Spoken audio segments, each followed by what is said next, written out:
vaste question. Il s'agit tout simplement d'essayer de mobiliser mieux les professionnels et de mobiliser mieux les bénévoles.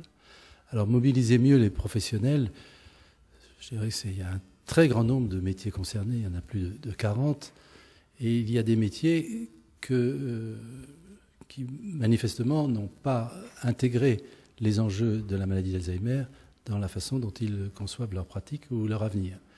Je vais vous donner 2 exemples. Le premier exemple a trait au sensoriel. On sait que le déficit sensoriel est extrêmement dommageable pour la personne malade dans la mesure où ça accroît son sentiment de solitude, d'isolement. Deuxième illustration je dirais, des mobilisations des métiers concernés, d'une meilleure mobilisation, parce qu'on ne part pas de rien, ce sont tous les métiers qui tournent autour de la protection des droits de la personne. Bien sûr, les juristes, que ce soit les juges, le judiciaire, ou les avocats, ou les notaires.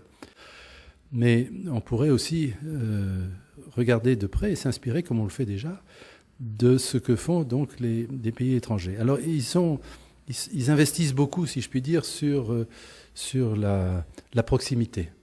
Soit une proximité géographique, soit une proximité, je dirais, intellectuelle, culturelle, linguistique, religieuse, spirituelle, enfin toutes les communautés affinitaires qu'on peut imaginer. On connaît de mieux en mieux, et on commence à adapter au paysage français, les démarches allemandes et belges, où la commune vient, alors les communes n'ont pas la même taille, mais la commune sensibilise et forme dans une certaine mesure les acteurs de la vie courante, quels qu'ils soient, ceux qu'on rencontre en sortant de chez soi.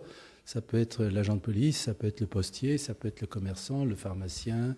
Et on sensibilise donc toutes ces personnes en leur donnant le sentiment d'une certaine responsabilité dans l'accueil et l'accompagnement de la personne malade et de l'entourage qui vont croiser dans la rue ou qui vont rencontrer au cours de leur quotidien. Deuxième champ ouvert du bénévolat, ce sont les affinités culturelles, intellectuelles, ethniques, linguistiques, religieuses, enfin toutes les formes d'affinité. C'est aussi, au-delà du bénévolat, une façon d'appréhender la maladie et ses conséquences qui est différente, avec différents modes d'expression de la maladie, différentes représentations, différentes prises en charge.